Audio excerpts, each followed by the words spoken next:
안녕하십니까. 여론의 모든 것 여론고수 시즌2입니다.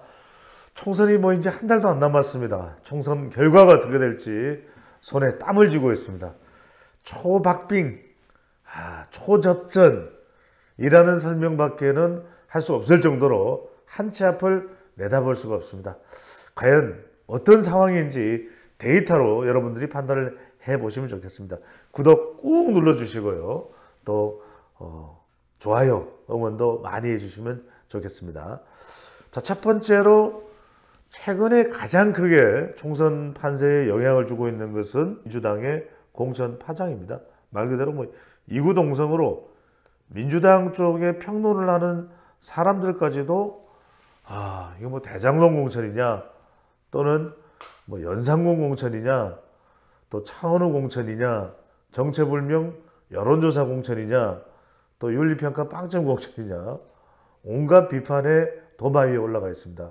자, 이런 상황에서 흥미로운 점은 총선을 앞두고 대통령의 지지율이 올라가고 있다는 거예요.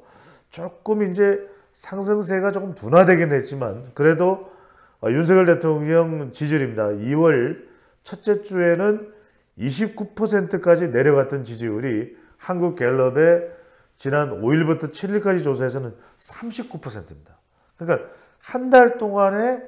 정확히 한 달 동안에 10%포인트가 올라간 거예요. 총선을 앞두고 있는데 10%포인트가 올라갔고, 국민의힘 지지율도 계속해서 상승세입니다. 그러니까 여전히 민주당과의 차이를 두고 있는 그런 조사 결과가 나왔다는 것을 확인할 수가 있습니다. 자, 갤럽 조사를 보면 국민의힘이 37%, 직전 조사보다는 조금 내려왔지만 민주당은 더 하락세예요. 그러니까 국민의힘은 37, 40, 37입니다.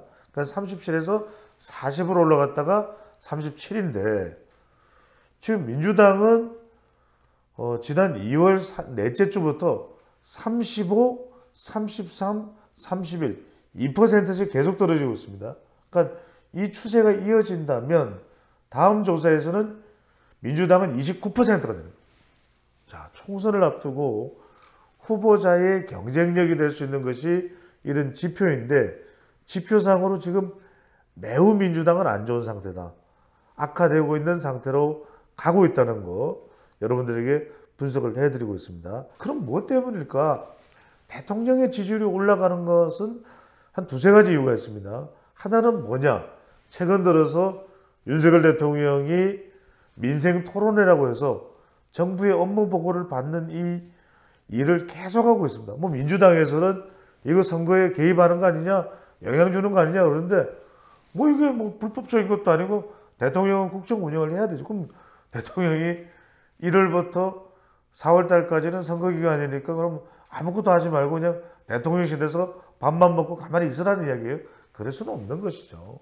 그럴 수는 없는 것이고, 만약에 노골적으로 정말 특정 정치 세력을, 정당을, 후보자를 편드는 일을 대통령이 했다 그러면 그건 엄연히 위태로운 것이겠죠. 하지만 그게 아니라 정상적인 국정 운영은 더 열심히 해야 되죠. 더 현장도 찾아가고 더 소통도 해야 되고, 지극히 당연한 겁니다.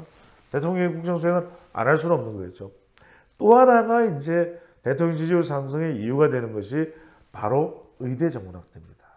그러니까 의대 정원 확대에 대해서 이건 다른 부분을 떠나서 의사들이 맞느냐, 정부가 맞느냐, 이런 차원을 떠나서 어쨌거나 간에 의료개혁은 해야 되는 것이고 변화를 해야 되는 거죠. 그러니까 정부는 뭘 하겠다라고 이야기하는 것이고, 의사 쪽은 우린 못해, 우린 의대 정원 늘리는 것도 안 되고 의사 수 늘리는 것도 안 돼, 이렇게 반대로 나오면서 윤석열 대통령과 이 대결 구도가 펼쳐지는데, 문제는 그렇다면 국민들의 여론평가일 거예요. 자, 이번 갤럽 조사에서도 대통령의 긍정평가 이유를 한번 확인을 해볼까요? 대통령의 긍정적인 지지율을 긍정적으로, 국정수행을 긍정적으로 평가하는 이유는 의대 정원 확대입니다. 더 올라갔어요. 직전보다 더 올라갔어요.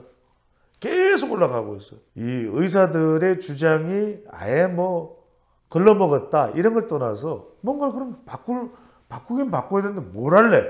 대안을 가져와야 되겠죠. 그렇잖아요.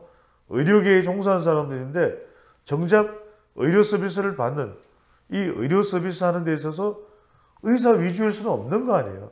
환자는 아픈 사람들이고 이 사람들을 위해서 어떤 일을 해야 되는지 이 부분을 고민해야 되는 것인데 그러다 보니까 여론은 오히려 대통령의 편을 들어주고 있다. 자, 부정평가에 의해서는 의대정원 확대가 5%인 반면에 대통령의 긍정평가 이유는 무려 28%입니다. 28%. 이렇게 본다면 상당히 대통령의 지지율 상승에는 이 의대정원 확대가 이유가 되고 있다고 볼 수 있을 것 같고요. 자, 그 다음에 정당 지지율입니다. 이 부분은 여러분들 굉장히 중요합니다. 이 정당 지지율과 관련한 부분, 자, 너무나 중요한 내용이 되는데 이 정당 지지율을 가만히 보면 민주당이 31이고 국민의힘이 37입니다. 그런데 국민의힘이 떨어졌는데 민주당이 올라가지 않는다. 이건 뭐냐? 이른바 지금 이 민주당 지지율과 관련해서 불어닥치고 있는 이재명 심판론입니다. 여러분들 놀라지 마십시오. 자, 지금 이 정당 지도 중에서 자, 민주당의 지지율을 보면은 55예요. 자, 정당 지도 보면 55인데 지금 대구 경북에서는 국민의힘이 57인데 지금 호남에서는 무려 조국혁신당이 11%입니다. 이따 또 따로 이제 조국신당 관련되는 부분은 말씀드리겠습니다만 이 정당 지지율을 보더라도 이재명 심판론이 아주 강하게 나오고 있다. 그러니까 결국 공천에 대해서 좋은 평가를 못 받고 있는 겁니다. 그러다 보니까 지금 뭐 엉망진창이죠. 공천 자체가. 이 밤에 공천 결과를 발표하면서 이른바 야밤 학살이다. 뭐 이런 것까지 이야기가 나올 정도로 민주당 공천에 대해서는 뭐 고개를 절레절레 흔드는 그런 상황이 연출되고 있습니다. 오죽했으면 김혜경 배우자죠. 김혜경 씨를 보좌했던 인물이 뭐 보좌했다 안 했다 뭐 여러 가지 별의별 말이 많습니다만 여하튼 간에 권향엽 청와대에 뭐 있었다 그래요. 이 비서관에 대해서 떡하니 공천을 해버리니까 그것도 단수 공천을 그러니까 나올 수밖에 없는 반발이 박용진은 안 되는데 홍영표는 안 되는데 임종석은 안 되는데 이 사람은 왜 되냐. 그러니까 납득을 못하는 거죠. 근데 더 어처구니 없는 상황이 벌어졌습니다. 더 어처구니 없는 상황이 뭐냐면 여러분 이거예요. 저는 이런 경우를 본 적이 없습니다. 30년 동안 이상을 이 정치권을 분석해 오면서 권향엽 더불어민주당 후보자예요. 단수 공천을 했는데 엄청나게 시끄러워지니까 그러면은 공천관리위원회에서 판단을 해야 되잖아요. 그게 아니야. 후보자가 당을 생각해서 경선을 하겠다고 요청을 해서 그 대성적 결단을 당이 받아들였어. 그것을 경선하기로 했지. 이건 코미디죠. 왜냐하면 후보자님이 단수 공천을 받았는데 얼토당토하지 않은 터무니없는 상황으로 논란이 되니까 후보자가 요청을 해서 경선을 하기로 했다.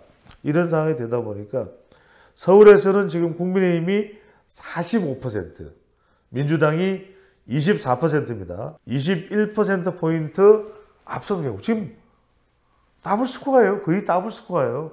이러면 굉장히 총선에 치명적일 수밖에 없을 것으로 분석됩니다. 배추도사 배종찬입니다.